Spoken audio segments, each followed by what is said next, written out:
जय हिंद दोस्तों। चलते हैं आज आगे कंटिन्यू सीरीज को करते हैं पीवाई क्वेश्चन को। तो हम लोग देखेंगे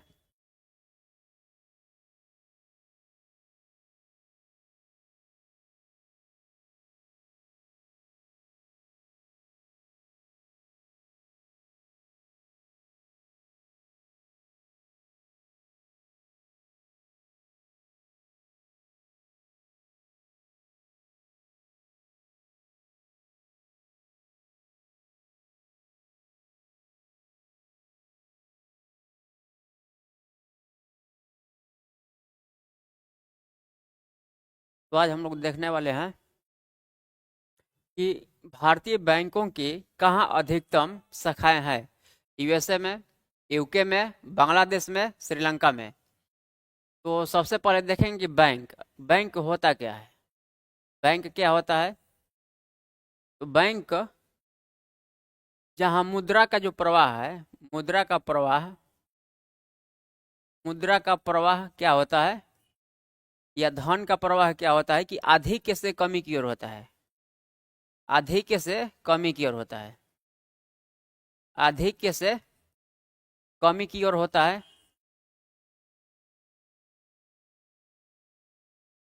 कमी की ओर होता है बैंक में।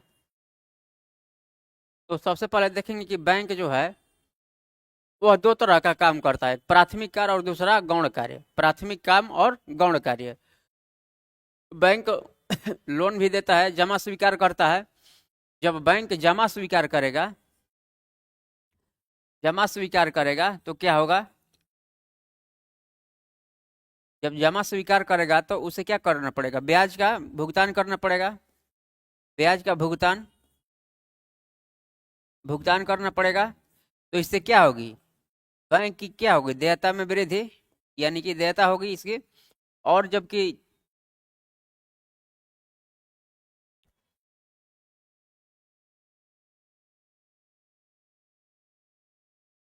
ये जमा स्वीकार करेगा, हो गया। इसके बाद लोन जब देगा, लोन लोन बैंक देता है किसी दूसरे पर्सन को, तो क्या करता है? उसे ब्याज की प्राप्ति होती है। और जब ब्याज की प्राप्ति होगी तो क्या होता है कि ब्याज की प्राप्ति होने से इसमें इसकी परिसंपत्ति में वृद्धि होती है। परिसंपत्ति में क्या होती है? वृद्धि होती है। Asset asset. तो देखेंगे ये कह रहा है कि बैंक भारतीय बैंकों की कहाँ अधिकतम शाखाएं हैं। USA, UK, Bangladesh, Sri Lanka. क्या हो जाएगा? यूके, यूनाइटेड किंगडम में। यूनाइटेड किंगडम में है। देखते हैं आगे। भारत में सर्वाधिक शाखाएं इस विदेशी बैंक की है। विदेशी बैंक की है Standard Chartered bank, Citi bank, A&Z Grindlays bank, China Trust bank. ये झारखंड पीसीएस में पूछा हुआ है। झारखंड पीसीएस में क्या हो जाएगा?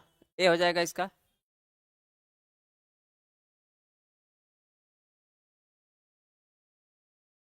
नाबार्ड की स्थापना कब की गई थी? ये नाबार्ड के बारे में कह रहा है। नाबार्ड की स्थापना कब की गई थी? तो सबसे पहले देखेंगे कि नाबार्ड नाबार्ड के बारे में देखते हैं। नाबार्ड नाबार्ड के जो स्थापना हुई थी कब? इसके लिए एक्ट आया था 1981 में। और स्थापना कब हुआ? 1982 में। 1982 में हुआ था। कौन सी समिति थी? तो शिव रमन समिति। समिति कौन? शिव रमन समिति के सिफारिश पर शिव रमन समिति।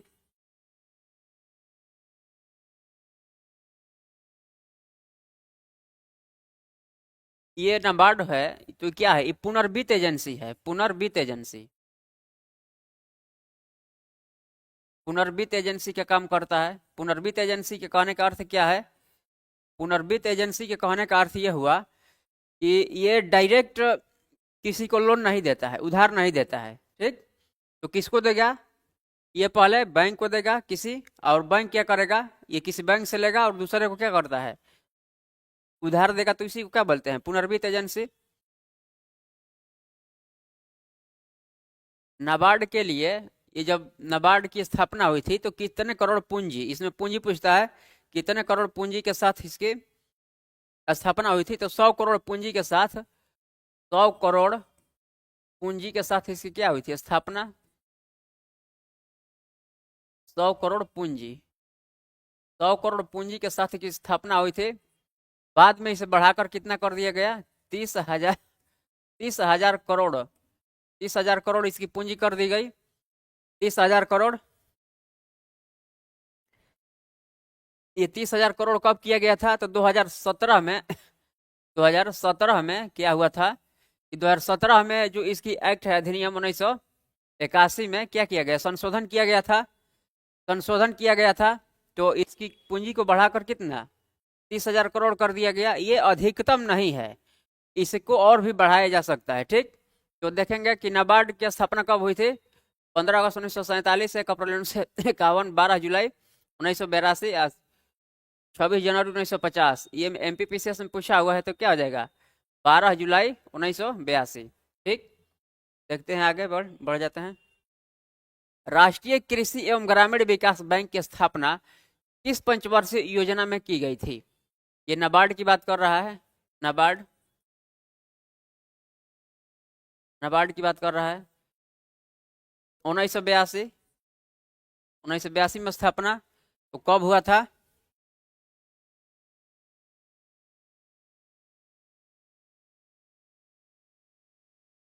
1982 कौन कब था, छठी पंचवर्षीय योजना, छठी पंचवर्षीय योजना। ये बीपीएससी में पूछा है, हुआ है 2005 में। नाबार्ड संबंधित है राष्ट्रीय कृषि विकास संस्था, राष्ट्रीय ग्रामीण विकास संस्था, राष्ट्रीय कृषि एवं ग्रामीण विकास बैंक, राष्ट्रीय वित्तीय संस्था। ये एमपीपीसीएस में पूछा हुआ है, क्या हो जाएगा, कमेंट बॉक्स में बताएंगे आप लोग।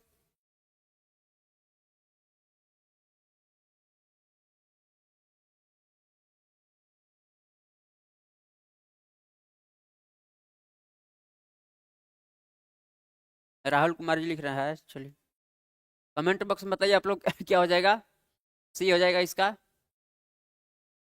एनआईडीएफ जो फंड था इसी से जुड़ा हुआ था, एनआईडीएफ,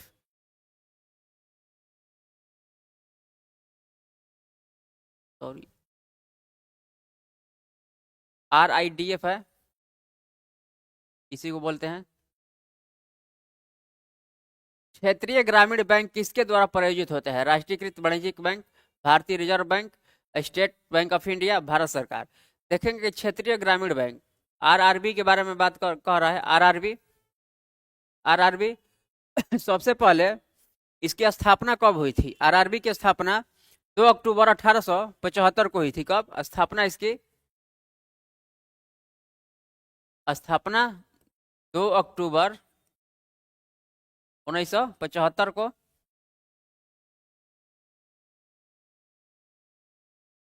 उन्नीस सौ पचहत्तर। आरआरबी की क्षेत्रीय ग्रामीण बैंक, क्षेत्रीय ग्रामीण बैंक की स्थापना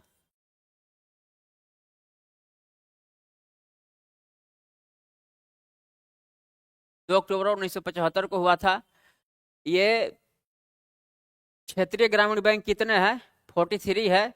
लेकिन वर्तमान में जो करंट का ये विषय है, करंट का मुद्दा है, तो ये 28 को मर्ज करके इसको जो 43 है, तो इसको कम करके कितना किया जाएगा, 28 किया जाएगा। यानी कि आरआरबी को कितना किया जाएगा, 28 किया जाएगा। ये जो आरआरबी होता है क्या करता है, ये कृषकों को अल्पकालिक उधार देता है, क्या अल्पकालिक उधार देता है, अल्पकालिक उधार देता है ये अल्पकालिक उधार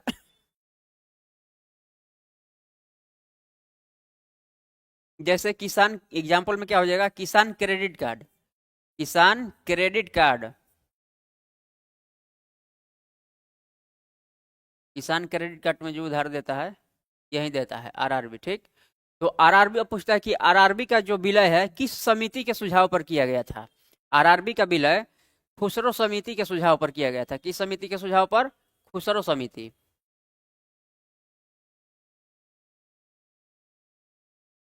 खुसरो समिति के सुझाव पर क्या किया गया था? इसका विलय किया गया था। क्षेत्रीय ग्रामीण बैंक का विलय किस समिति के सुझाव पर? तो खुसरो समिति के सुझाव पर किया गया था।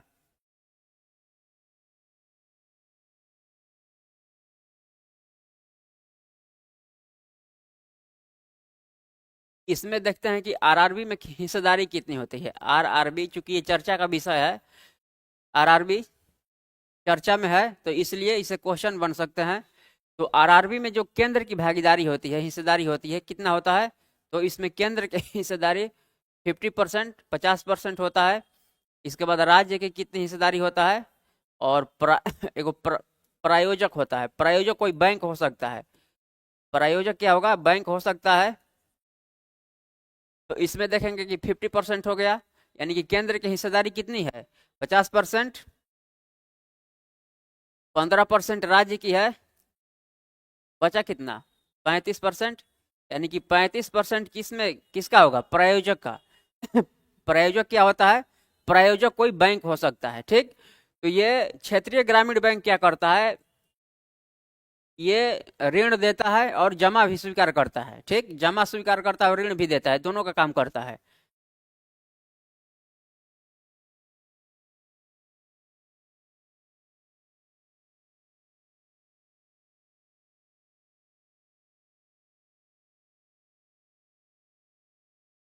ये हो जाएगा इसका। प्रथम क्षेत्रीय ग्रामीण बैंक की स्थापना किस वर्ष की गई? 1977, 76, 74, 75। एमपीपीसीएस में पूछा है और यूपीपीसीएस में भी पूछा हुआ है, तो बताएंगे आप लोग। 2 अक्टूबर 1900 2 अक्टूबर 1975 को। 2 अक्टूबर किसकी जयंती है? महात्मा गांधी की जन्म।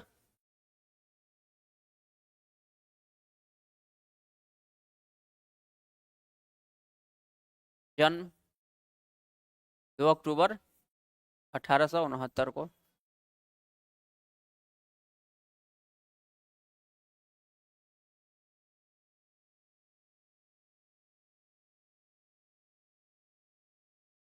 राहुल कुमार जी लिख रहे हैं सी। थोड़ा उसको आप लोग बताएंगे।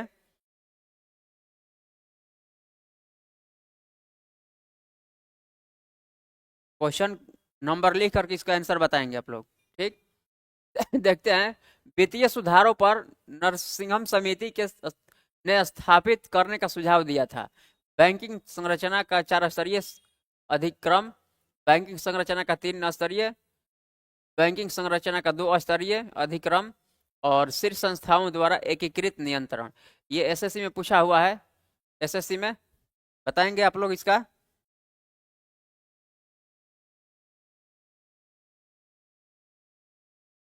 क्या हो जाएगा इसका? 4 स्तरीय हो जाएगा। 4 स्तरीय। भारतीय लघु उद्योग विकास बैंक का मुख्यालय कहाँ है? अहमदाबाद में है, चेन्नई में है, मुंबई में है, लखनऊ में है। यूपीपीसीएस में पूछा हुआ है। यूपीपीसीएस में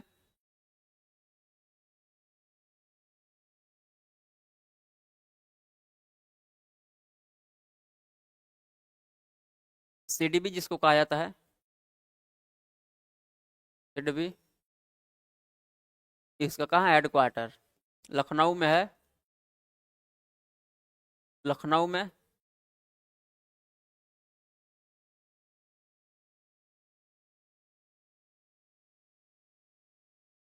भारतीय लघु उद्योग विकास बैंक सिडबी की स्थापना कब हुई थी? अप्रैल 1990 में, जनवरी 1950 में, अगस्त 1995 में, मई 2005 में।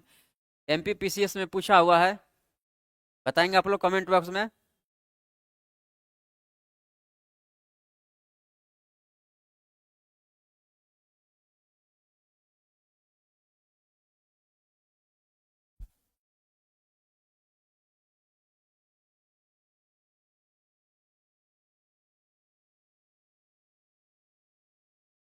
क्या हो जाएगा? अप्रैल 1990 में।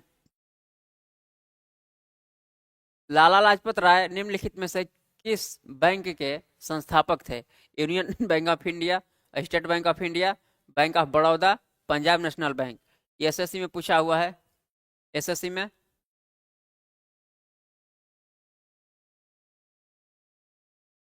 क्या हो जाएगा? डी। अनुसूचित बैंक एक ऐसा बैंक है जो राष्ट्रीयकृत हो, राष्ट्रीयकृत नहीं हो, दूसरे देश में स्थापित हो, आरबीआई की दूसरी अनुसूची में शामिल हो। ये एसएससी में पूछा हुआ है। क्या हो जाएगा?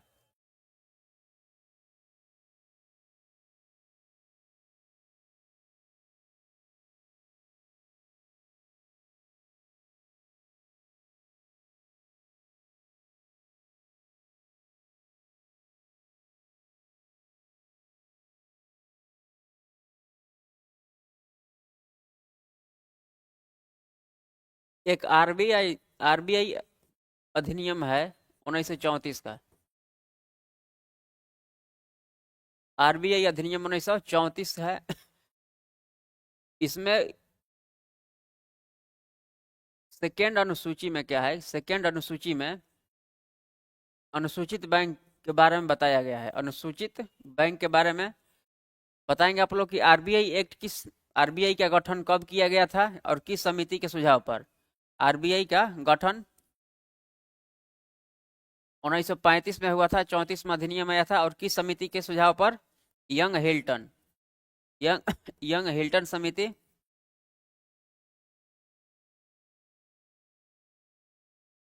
तो क्या हो जाएगा इसका? ऑप्शन डी हो जाएगा।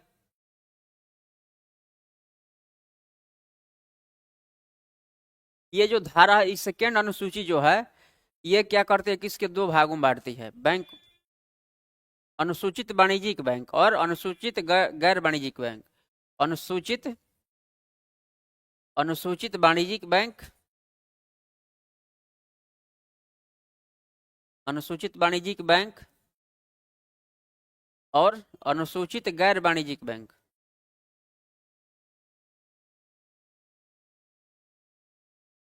गैर वाणिज्यिक बैंक।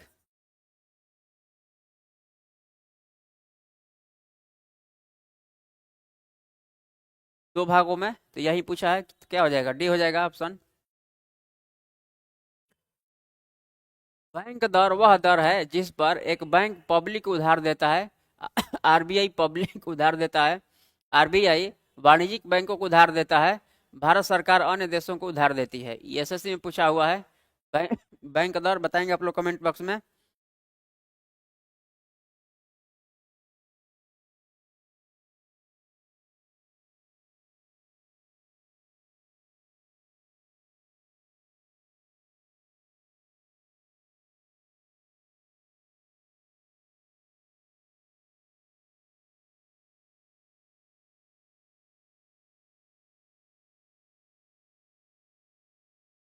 मान लीजिए कि ये बैंक हो गया, तो बैंक में क्या करेगा?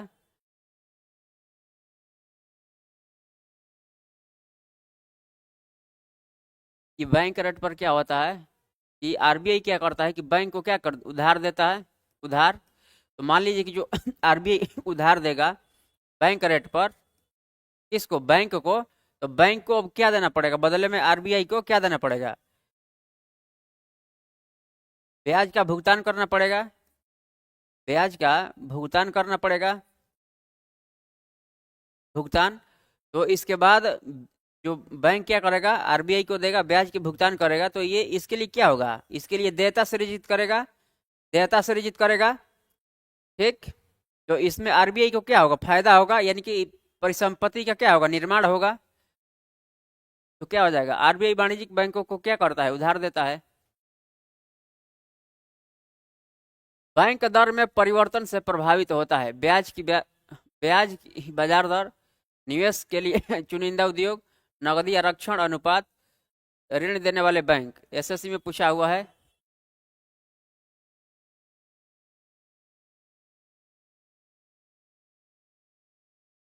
बताएंगे आप लोग कमेंट बॉक्स में।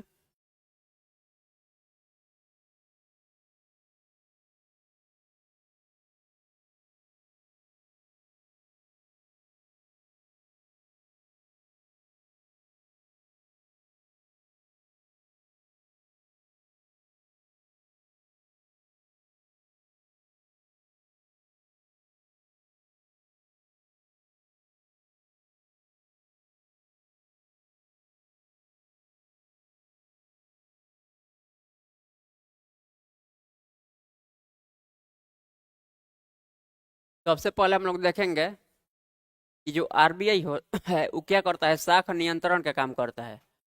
शाख नियंत्रण का काम करता है। शाख नियंत्रण का यानी कि ये पूंजी पूंजी का क्या करता है, सृजन नहीं करता है। पूंजी का सृजन नहीं करता है, सृजन नहीं करता है। क्या करता है, शाख का नियंत्रण करता है। तो इसके लिए वो दो उपकरणों को क्या करता है, प्रयोग में लाता है। जैसे एक मात्रात्मक उपकरण और दूसरा गुणात्मक उपकरण। तो देखेंगे मात्रात्मक उपकरण,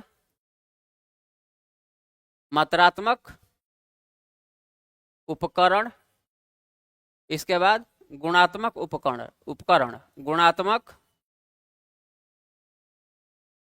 उपकरण। तो देखेंगे कि मात्रात्मक उपकरण में कौन कौन आएगा, शामिल होगा। तो बैंक रेट है जो हम लोग देखे, बैंक रेट। इसके बाद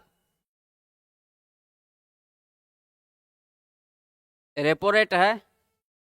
इसके बाद रिवर्स रेपो रेट है। इसके बाद ओएमओ, ओपन मार्केट ऑपरेशन है। जैसे कि इसमें क्या हो जाएगा, एलएएफ हो जाएगा, एस एसडीएफ हो जाएगा, स्टैंडिंग फैसिलिटी। इसके बाद एमएसएफ हो जाएगा, एमएसएफ मार्जिनल स्टैंडिंग फैसिलिटी हो जाएगा, सीमांत अस्थायी सुविधा हो जाएगा। ये सब क्या है, और देखेंगे इसमें कि सीआरआर एसएलआर, ये सब क्या है, ये सब मात्रात्मक उपकरण है। किसका, आरबीआई का, जो शाख नियंत्रण करता है। गुणात्मक गुणात्मक में देखेंगे जैसे कि शाख की राशनिंग हो गई, शाख की शाख की राशनिंग, नैतिक दबाव,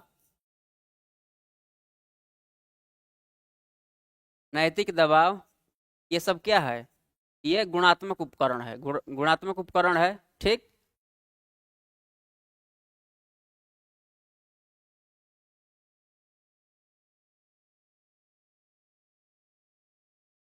देखेंगे बैंक रेट, बैंक रेट को देखेंगे, बैंक दर, बैंक दर को देखेंगे।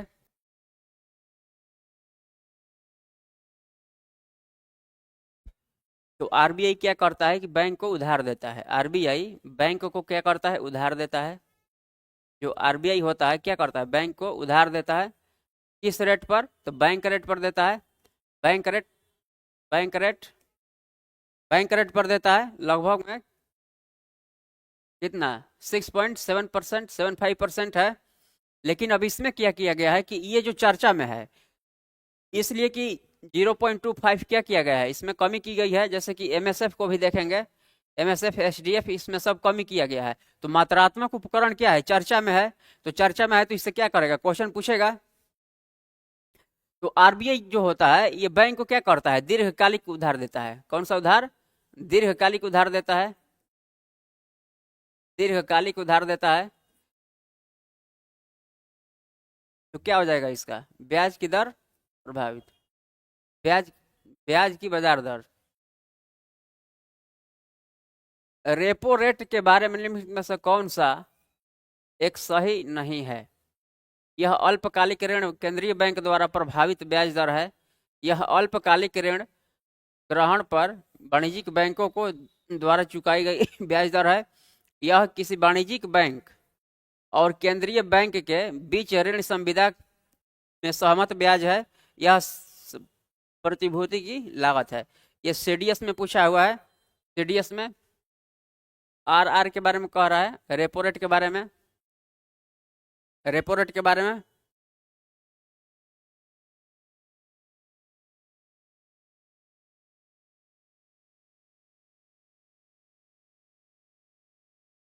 तो देखेंगे कि यदि आरबीआई आरबीआई जब देखेंगे कि आरआर में वृद्धि करेगा, रेपो रेट में वृद्धि करेगा, तो क्या होगा, वृद्धि करेगा तो क्या होगा इससे, आरबीआई जब रेपो रेट में वृद्धि करता है तो इसका क्या परिणाम हो सकता है,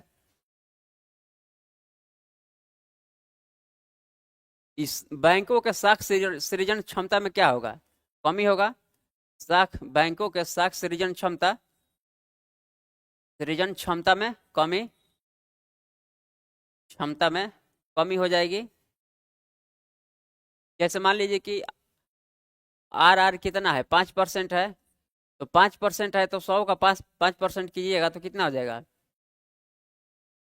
100 में 5 कीजिएगा तो 95। और इसी को आर को बढ़ाकर 10% कर दिया तो कितना हो जाएगा, 90। यानी कि पहले 95 था, अब कितना हो गया, 90। यानी कि क्या हो रहा है, 10 का लॉस। यानी कि जो बैंक का साख सृजन क्षमता है क्या हो गया, कम हो गया। बैंक का साख सृजन क्षमता क्या हो गया, कम हो गया। इसके बाद क्या होगा,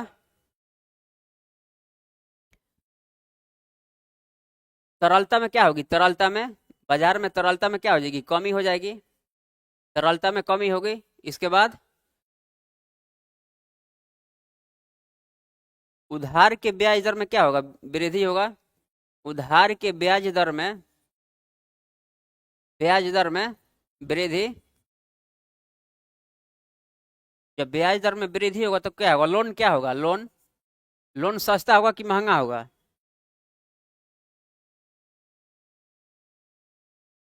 निवेश खर्च में वृद्धि, निवेश खर्च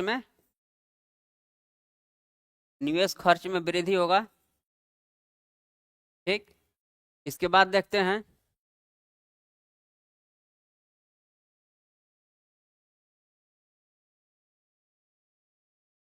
निवेश खर्च में कमी, यानी कि अब कम बचा पाएंगे तो निवेश कितना करेंगे, कम करेंगे।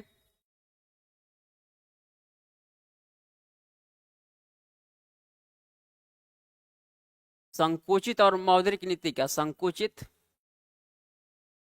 मौद्रिक नीति का उपयोग किया जाएगा, मौद्रिक नीति। इसके बाद क्या होगा, जो हाई उच्च मुद्रास्फीति क्या होगा, नियंत्रित। उच्च मुद्रास्फीति,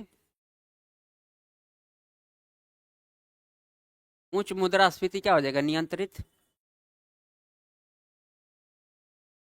तो ये जितना भी पॉइंट है, 6 पॉइंट हुआ कि जब आरबीआई क्या करता है कि रेपो रेट में वृद्धि करता है तो क्या होता है कि बैंक के जो साख सृजन क्षमता है क्या होगा, कम हो जाता है। तरलता में कमी हो जाती है, ये बाजार में क्या हो जाता है, पैसे की कमी। इसके बाद उधार के ब्याज दर में क्या होगा, वृद्धि होगा। जब ब्याज दर में वृद्धि होगा तो क्या होगा, लोन सस्ता होगा कि महंगा, बताएंगे आप लोग। इसके बाद निवेश खर्च में क्या हो जाएगा, कमी हो जाएगा। जब निवेश खर्च में कमी होगा तो संकुचित और मौद्रिक नीति का प्रयोग किया करेगा। ठीक। इसके बाद क्या हो जाएगा, उच्च मुद्रास्फीति क्या होगा, नियंत्रित हो जाएगा। तो इन्फ्लेशन जो होगा क्या होगा, नियंत्रित हो जाएगा। इन्फ्लेशन क्या है, तो जब किसी निश्चित वस्तु और सेवा का मूल्य क्रमिक रूप से जब बढ़ता है तो उसी को क्या कहते हैं, मुद्रास्फीति कहते हैं, इन्फ्लेशन कहते हैं। तो इसमें ये देखना है कि जब आर बढ़ेगा या बैंक रेट बढ़ेगा या CRR बढ़ेगा या SLR बढ़ेगा, ये जितने भी उपकरण है, कौन, मात्रात्मक उपकरण, MSF हो गया, SDF हो गया, ये जितने भी बढ़ेंगे तो ये सभी के लिए क्या है, ये जो 6 पॉइंट है सेम है। क्या है, सेम है। यानी कि साख सृजन क्षमता में कमी, तरलता में कमी, ये सब इसमें क्या होगा, वृद्धि होगा। तो सब में, यानी कि मात्रात्मक उपकरण के लिए है, सब मात्रात्मक उपकरण के लिए है ये फार्मूला। एक तरह से ये 6 आप लोग याद कर लेंगे। अगर यही कमी करेगा, उल्टा कहेगा कमी करेगा तो क्या हो जाएगा, इस सबको उल्टा कर देंगे। जहां वृद्धि है कमी कर देंगे, उल्टा कर लेंगे आप लोग। रेपो रेट के बारे में निम्नलिखित में से कौन सा कथन सही नहीं है, वही है क्वेश्चन। रिवर्स रेपो रेट के संबंध में कौन सा कथन सही है, यानी ये RRR की बात कर रहा है, RRR, रिवर्स रेपो रेट के बारे में। तो जब बैंक अपना अधिशेष धन आरबीआई में जमा करता है तो आरबीआई उस बैंक को कुछ ब्याज देता है। इस ब्याज को रिवर्स रेपो रेट के रूप में जाना जाता है। रिवर्स रेपो रेट एक ऐसी स्थिति है, कंडीशन, जिसमें समय के साथ पैसे का मूल्य घटता जाता है। ठीक। इसके बाद और कीमतें बढ़ती जाती है। जब आरबीआई एक से 90 दिनों के बीच अल्पकालिक के लिए बैंक को ऋण प्रदान करता है तो आरबीआई से कुछ ब्याज लेता है जिसे रिवर्स रेपो रेट कहते हैं। जब एक दिन से अधिक लेकर और 14 दिनों तक के लिए धन ऋण पर लिया जाए या दिया जाता है तो उससे रिवर्स रेपो रेट कहते हैं। ये एसएससी में पूछा हुआ है। RRR, triple R, reverse repo rate. बताएंगे आप लोग कमेंट में क्या होगा।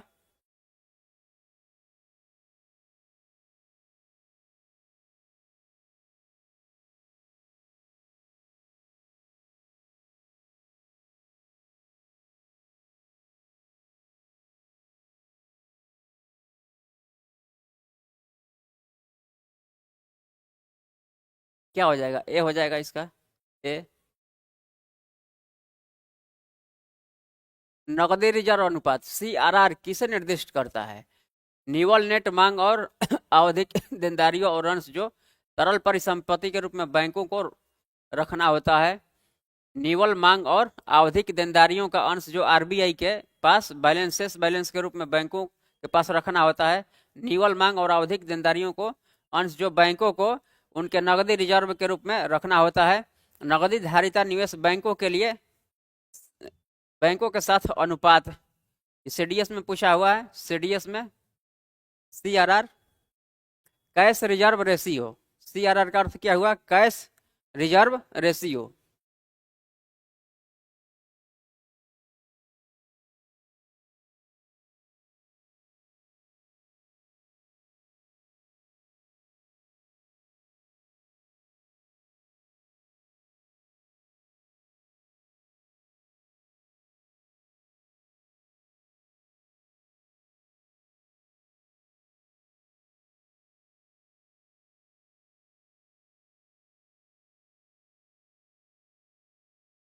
ये CRR क्या होता है? CRR एक रिजर्व होता है। रिजर्व जो कि बैंक किसके पास रखते हैं? आरबीआई के पास रखते हैं। बैंक को आरबीआई के पास रखना होता है। इसके पास आरबीआई के पास रखना होता है। ठीक, यह किस रूप में रखता है? तो ये SLR के रूप में रखता है। SLR के रूप में रखना होता है इसे। बैंक रिजर्व को आरबीआई के पास रखता है किस रूप में? SLR के रूप में। SLR के रूप में रखता है। उसको क्या कहा जाता है? CRR कहा जाता है। आसान भाषा में CRR कहा जाता है। तो इसका उद्देश्य क्या है? CRR का उद्देश्य क्या है? इसके द्वारा क्या होगा? CRR के द्वारा क्या होता है? ये जो क्या होता है, मुद्रास्फीति को, तरलता को नियंत्रित किया जाता है। जो 6 पॉइंट हम बताए थे, नियंत्रित। इस उपकरण का प्रयोग करके क्या करता है आरबीआई? आरबीआई क्या करता है कि तरलता को क्या करता है? नियंत्रित करता है। यानी कि मार्केट में जो सिर्फ और पैसा ही पैसा होता है तो उसे क्या करता है? उसे आरबीआई अपने पास लेता है। ठीक, तो इसी को क्या, तरलता को नियंत्रित करता है। तो इसका उद्देश्य हो जाएगा।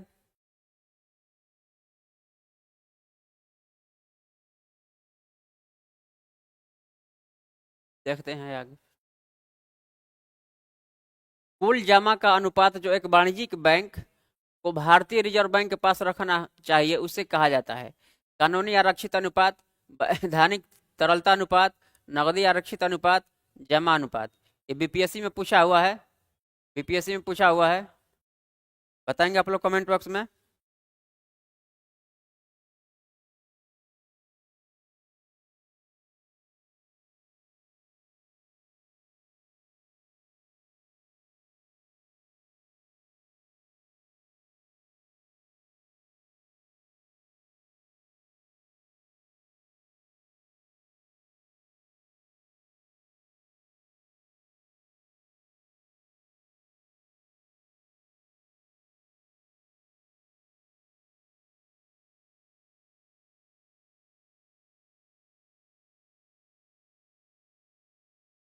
कानूनी, वह कौन सा बैंक है जिसने कृषकों के पास आसानी से पहुंचने के लिए किसान क्लब बनाए हैं? क्षेत्रीय ग्रामीण बैंक, पंजाब नेशनल बैंक, भारतीय state bank, Allahabad bank. UPPCS में पूछा हुआ है। क्या हो जाएगा? आरआरबी हो जाएगा, क्षेत्रीय ग्रामीण बैंक। इसकी स्थापना 2 अक्टूबर 1975 को खुसरो समिति के सुझाव पर क्या किया गया था, इसका विलय किया गया था। विलय पहले 43 थे, अब कितने होंगे विलय करके? 28 कर दिए जाएंगे, 28 कर दिए जाएंगे।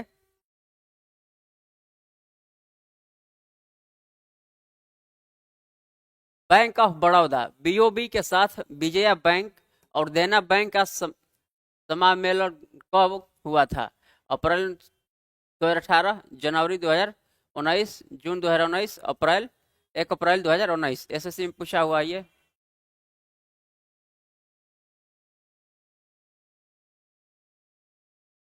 क्या हो जाएगा? 1 अप्रैल 2019 को। भारत में कौन मुद्रा की पूर्ति करता है? आरबीआई, एसबीआई, नाबार्ड, व्यापारिक बैंक। नीचे दिए गए कोड से सही उत्तर का चयन कीजिए। केवल एक एवं दो, दो एवं तीन, एक दो तीन चार। यूपीपीसीएस में पूछा हुआ है भारत में मुद्रा की पूर्ति कौन करता है? मुद्रा की पूर्ति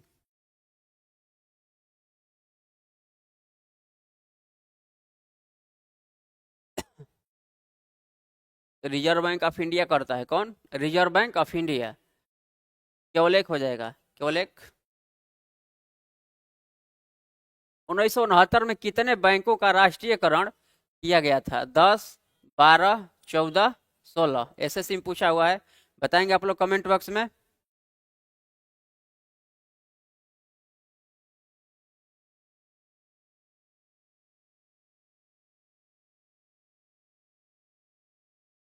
उन्नीस सौ उनहत्तर में पहली बार क्या हुआ था? पहली बार 14 बैंकों का क्या हुआ था? 14 बैंकों का राष्ट्रीयकरण हुआ था। 14 बैंकों का राष्ट्रीयकरण। इसके बाद छठी पंचवर्षीय योजना में, छठी 5 ईयर प्लान में कितने बैंकों का? 6 बैंकों का राष्ट्रीयकरण हुआ। 6 बैंकों का राष्ट्रीयकरण किया गया था। तो ये कब बोल रहा है? 1969 में। ठीक, तो कितना हो जाएगा? 14 बैंकों का राष्ट्रीयकरण किया गया था। 1980 में भारत में कितने बैंकों का राष्ट्रीयकरण किया गया था? कितने? 6।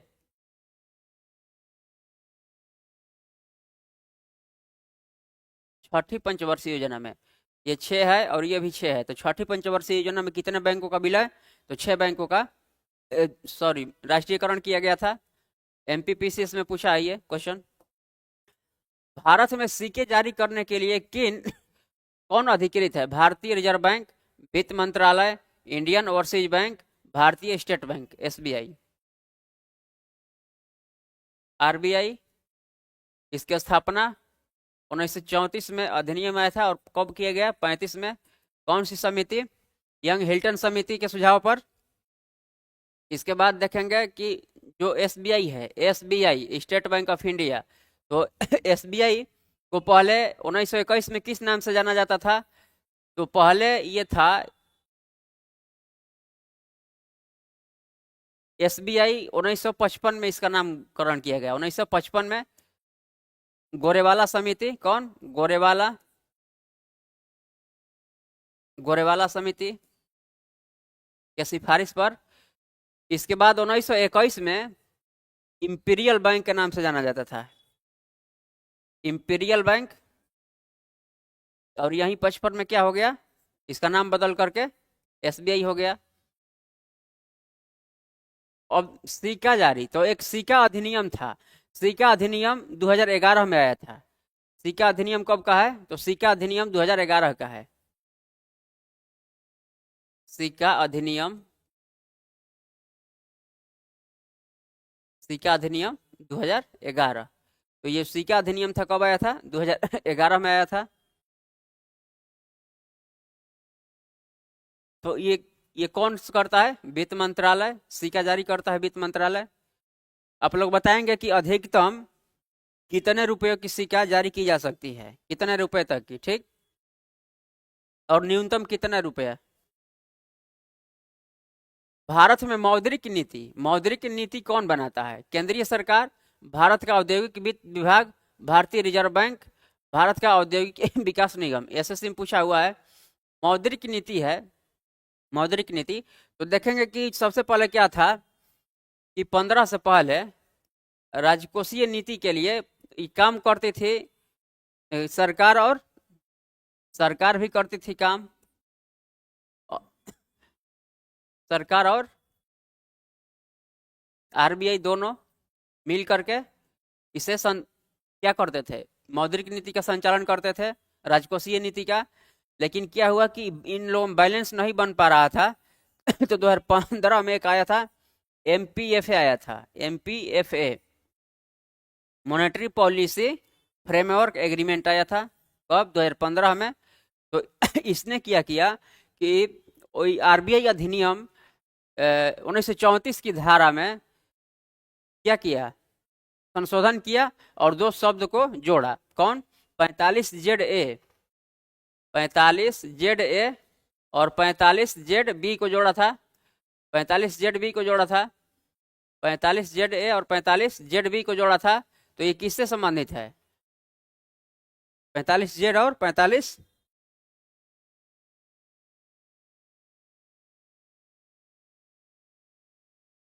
रणवीर राय लिख रहे हैं कि 1 रुपये और 2 रुपये का। अच्छा, बस इतना ही? 10,000 रुपये तक ये सिक्के क्या कर सकता है, जारी कर सकता है, छाप सकता है, सिक्का निकाल सकता है। ठीक,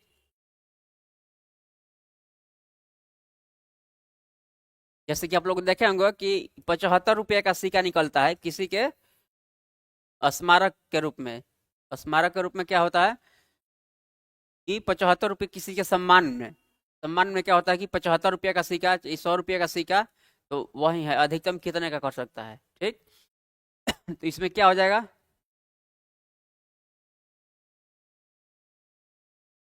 ये आरबीआई पहले क्या हो जाएगा, RBI, reserve bank of India.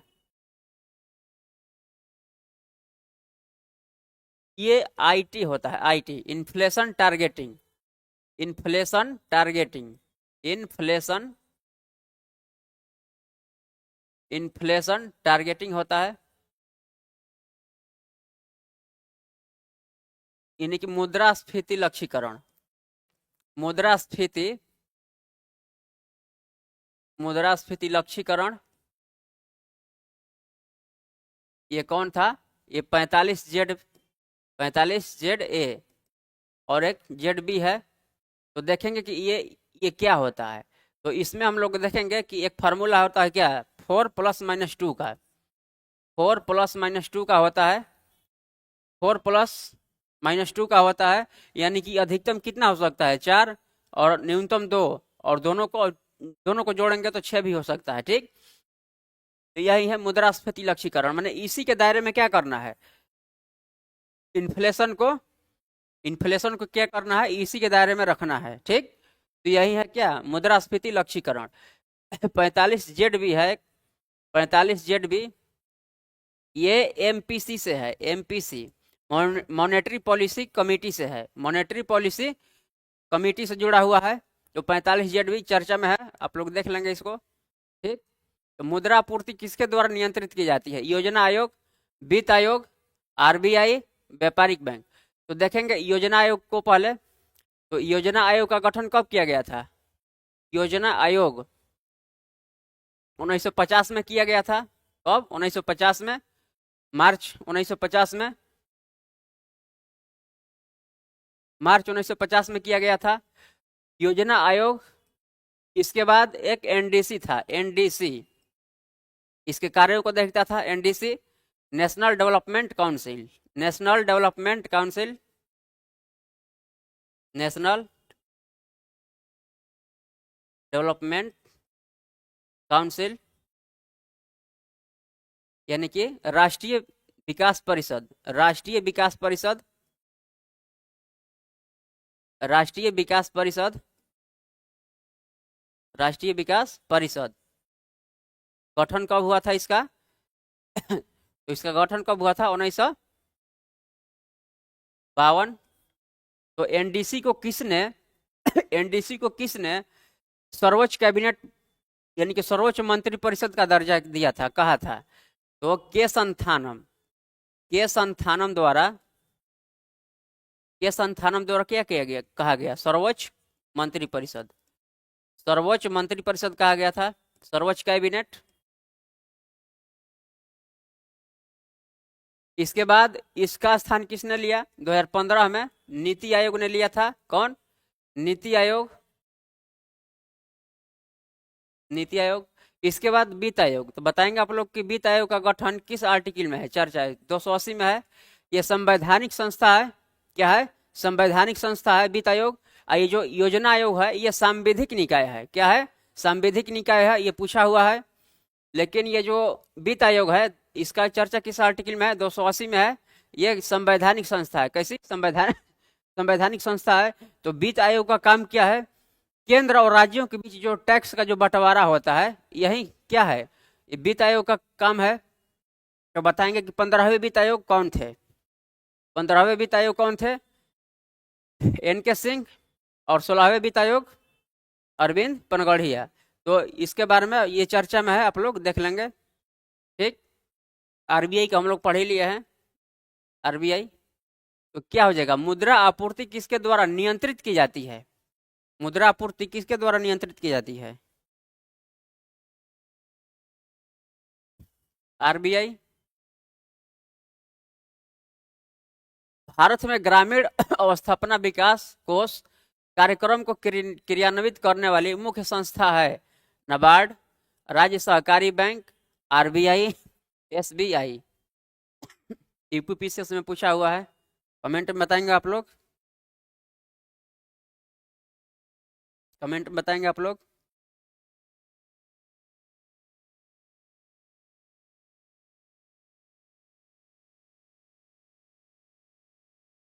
NABARD को हम लोग देखे थे। नाबार्ड जो कि RIDF यही है। ठीक। क्या हो जाएगा? ये हो जाएगा। ग्रामीण बैंकों की कार्यकारी समूह की सिफारिशों के फलस्वरूप शुरू में 5 ग्रामीण प्रादेशिक बैंक स्थापित किए गए थे। 1973 में, 74 में, 75 में, 76 में। ऐसे सिम पूछा हुआ है। क्या हो जाएगा?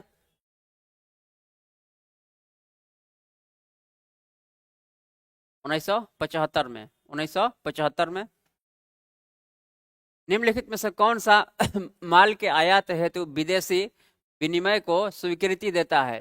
कोई भी राष्ट्रीय बैंक, विनिमय बैंक, भारतीय रिजर्व बैंक, वित्त मंत्रालय।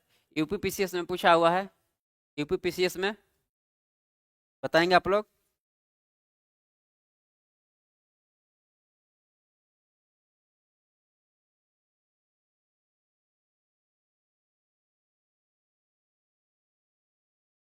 क्या हो जाएगा इसका?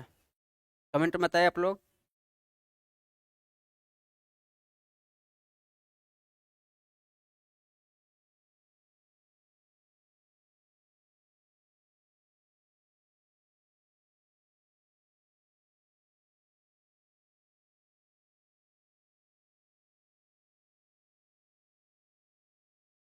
आरबीआई। भारत में ट्रेजरी बिल बेचे जाते हैं आरबीआई द्वारा, राज्य सरकारों बैंक द्वारा, इसके बाद व्यापारिक बैंक द्वारा, सेबी द्वारा। SEBI. SEBI security exchange bank of India. क्या होगा इसका? यूपीपीसीएस में पूछा हुआ है।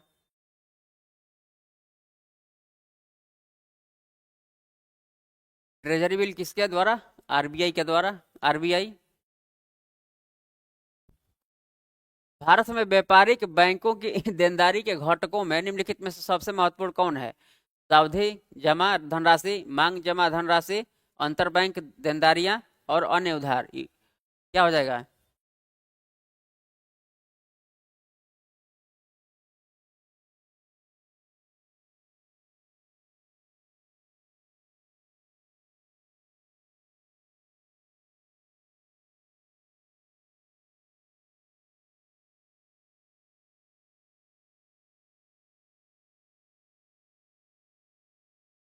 सावधि जमा धनराशि। अल्पकालिक सरकारी प्रतिभूति पत्र को क्या कहा जाता है? Share, debenture, mutual fund, treasury bills.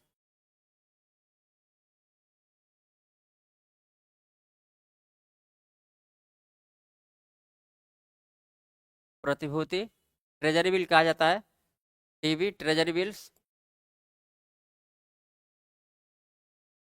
वाणिज्यिक बैंकों द्वारा भारतीय रिजर्व बैंक के पास रखे हुए सावधि न्यूनतम से अधिक रिजर्व कहलाते हैं। नकदी रिजर्व, जमा रिजर्व, बेसी रिजर्व, क्षणिक रिजर्व। क्षणिक रिजर्व,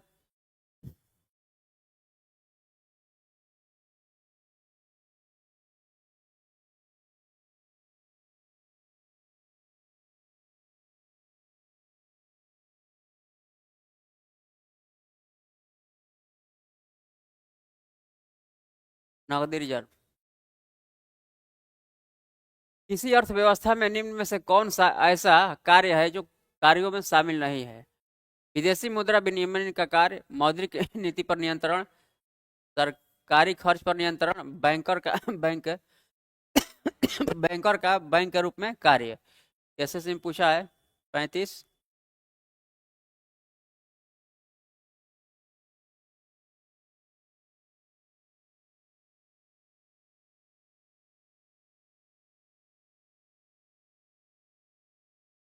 विदेशी मुद्रा का विनियमन कौन करता है? आरबीआई। मौद्रिक नीति का नियंत्रण भी।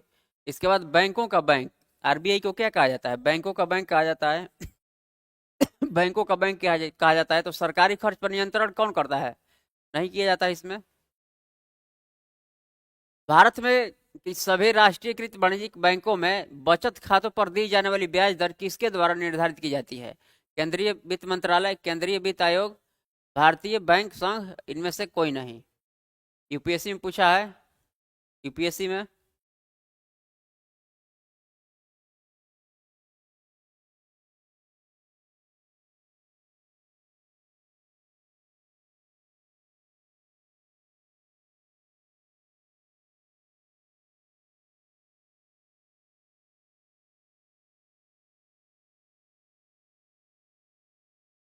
देखते हैं थोड़ा कि बैंक जो होता है, ये बैंक का दो काम होता है। कौन दो काम होता है मुख्य?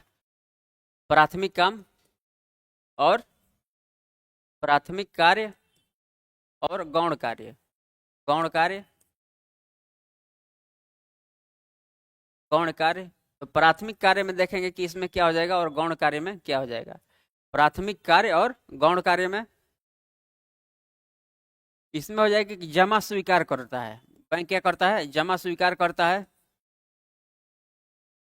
जमा स्वीकार करता है और उधार, उधार देता है। उधार देता है। तो जब बैंक क्या करेगा? जमा स्वीकार करेगा, तो उस पर क्या देना पड़ेगा? उसे ब्याज का भुगतान करना पड़ेगा। ब्याज भुगतान। जब ब्याज भुगतान करेगा तो क्या होगा? इसमें देयता में वृद्धि होगी। देयता यानी परिसंपत्ति क्या होगी? कम होगी। उधार जब देगा बैंक किसी को, जब बैंक उधार देता है तो उसे क्या मिलता है? ब्याज मिलता है। तो ब्याज की प्राप्ति होती है। जब ब्याज की प्राप्ति होगी तो क्या होगा? उसकी देयता में वृद्धि होगी, यानी कि सॉरी, संपत्ति में वृद्धि होगी। एसेट में क्या होगा? परिसंपत्ति में। परिसंपत्ति में क्या होगा? वृद्धि होगा। परिसंपत्ति में वृद्धि होगा। गौण कार्य में देखेंगे हम लोग, गौण कार्य में क्या क्या कार्य शामिल है इसका। गौण कार्य में जैसे डेबिट कार्ड जारी करना, डेबिट कार्ड जारी करना। इसके बाद न्यासी की भूमिका, ट्रस्टीशिप की भूमिका, न्यासी की भूमिका। इसके बाद लॉकर की भूमिका, लॉकर की भूमिका, लॉकर की भूमिका। ये सब क्या हो जाएगा? ये गौण कार्य में आएगा। और जैसे कि mutual mutual fund, mutual fund हो गया। इसके बाद बीमा हो गया। ये सब क्या करता है? इसका बिक्री भी करता है। तो ये सब क्या हो जाएगा? इसका कार्य हो जाएगा।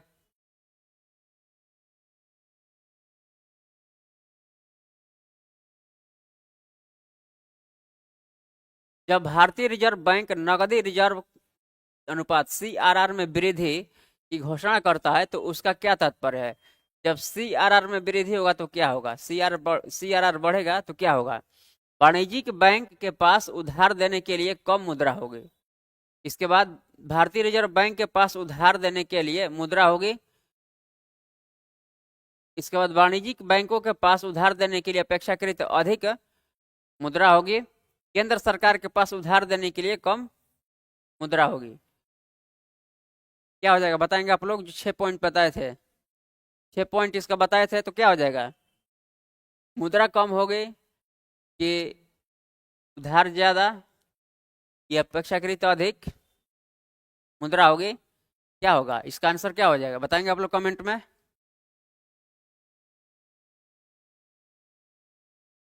कमेंट में बताएं आप लोग।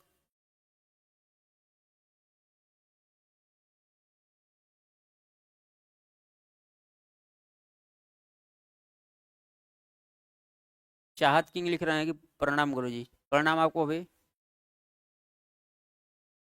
क्या हो जाएगा इसका?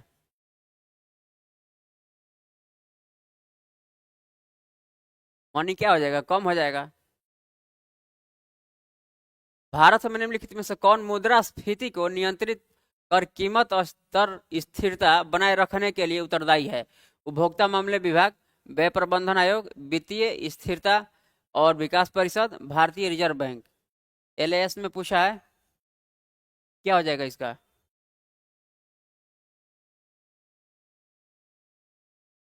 आरबीआई।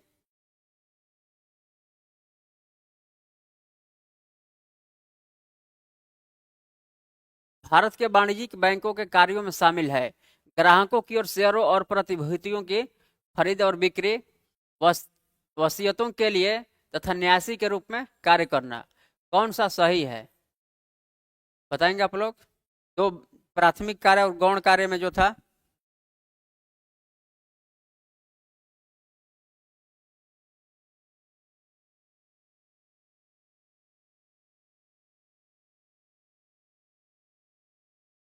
जी, भारत में गैर गैर बैंकिंग वित्तीय कंपनियों के संदर्भ में कथनों पर विचार कीजिए। ये सरकार द्वारा जारी प्रतिभूतियों के अधिग्रहण में भाग नहीं ले सकते। ये बचत खाते की तरह मांग निरपेक्ष स्वीकार नहीं कर सकते। कौन सा सही है? कौन सही है?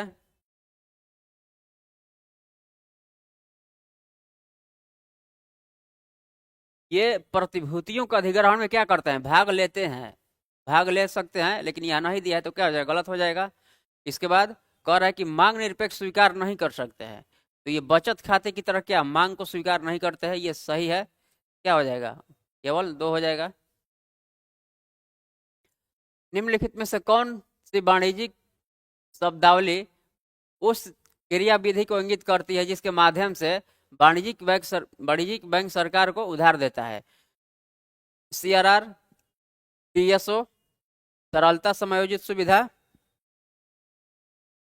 सावधिक तरलता अनुपात एसएलआर। यूपीएससी 2010 में पूछा हुआ है। बताएंगे आप लोग?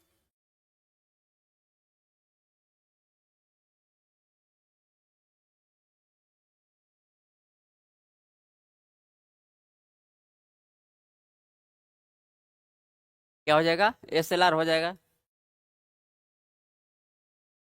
1964 में भारतीय औद्योगिक विकास बैंक की स्थापना निम्नलिखित में से किस उद्देश्य की दिशा में एक महत्वपूर्ण कदम था?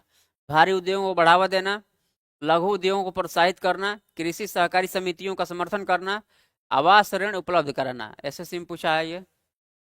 42 का कमेंट में बताएंगे आप लोग।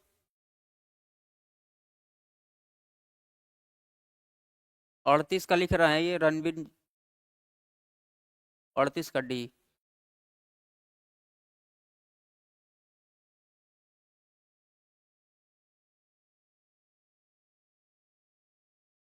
ठीक है।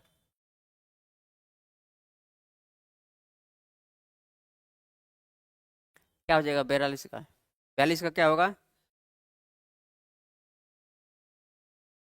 ये भारी उद्योगों को बढ़ावा देने के लिए किया गया था इसकी स्थापना।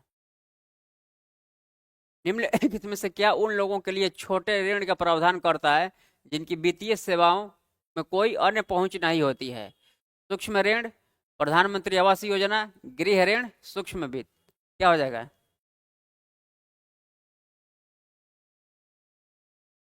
सूक्ष्म वित्त होगा।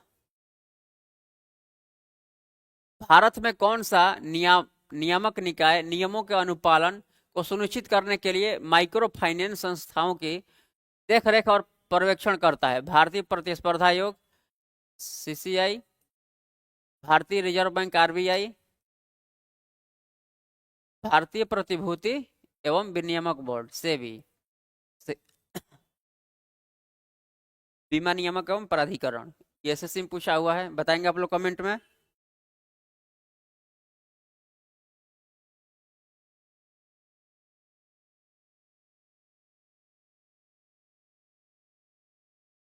Micro finance.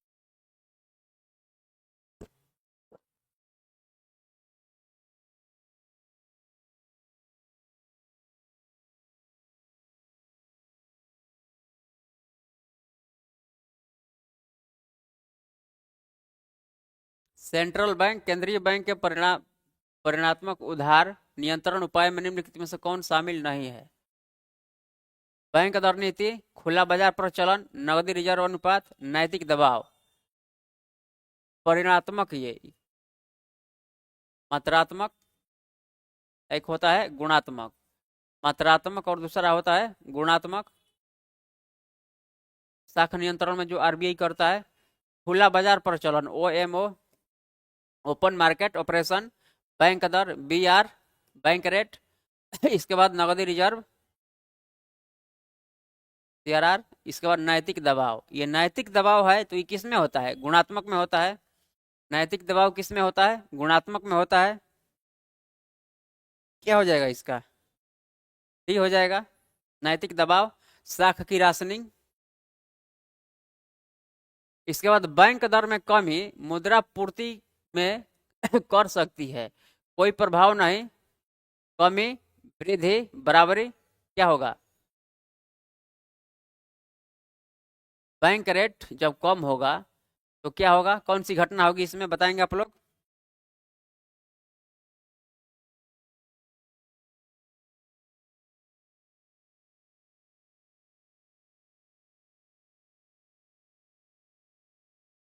वृद्धि होगा।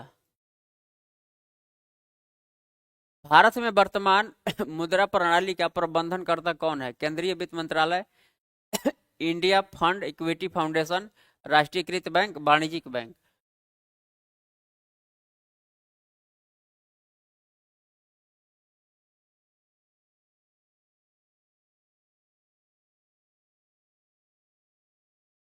ये होगा इसका आंसर। बैंकिंग विनियमन अधिनियम कब पारित किया गया था? 1967, 59, 49 और 99। बताएंगे आप लोग कमेंट में।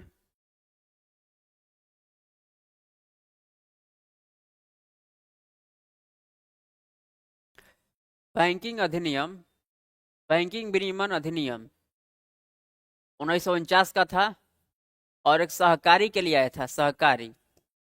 सहकारी वाला कब का था? सहकारी बैंकों के लिए विनियमन के लिए 1965 में आया था। कब? 1965। ये 49 में था और ये 1965 में। क्या हो जाएगा? 1949। आरबीआई वाला था। कौन? आरबीआई अधिनियम। आरबीआई 1949 में लेकर आया था। भारत में विदेशी विनियमन संचय का रख रखाव किसके द्वारा किया जाता है? भारतीय रिजर्व बैंक द्वारा, भारतीय स्टेट बैंक द्वारा, वित्त मंत्रालय और भारत सरकार द्वारा, भारतीय आयात और निर्यात बैंक द्वारा।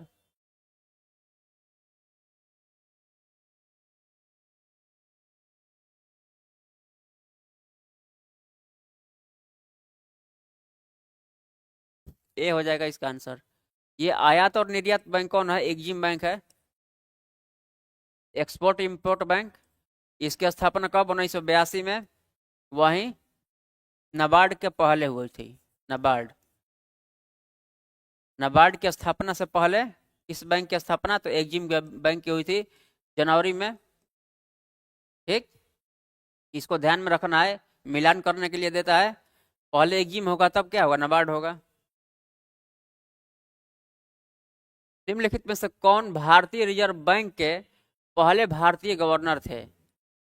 PC Bhattacharya, SP Iengar, CD Deshmukh, LK Jha. LK Jha, LK Jha कौन थे? 50 का बताएंगे आप लोग। सीडी देशमुख थे, सीडी देशमुख। ये एलके झा एलके झा जो थे, ये कृषि मूल्य आयोग का गठन किया गया था। कृषि मूल्य आयोग 1965 में एमएसपी के लिए एलके झा समिति, तो वही था कौन? कृषि मूल्य आयोग, जिसका नाम बदलकर 1985 में क्या क्या कर दिया गया? सीएसीपी कर दिया गया। सीएसीपी, सीएसीपी कर दिया गया। कृषि लागत और मूल्य आयोग, कृषि लागत और मूल्य आयोग। मूल्य आयोग यही क्या करता है? एमएसपी की गणना करता है। सीएससीपी क्या करता है? तो एमएसपी की गणना करता है। ये बाध्यकारी नहीं होता है। क्या बाध्यकारी नहीं होता है? ठीक, तो क्या हो जाएगा? सी हो जाएगा।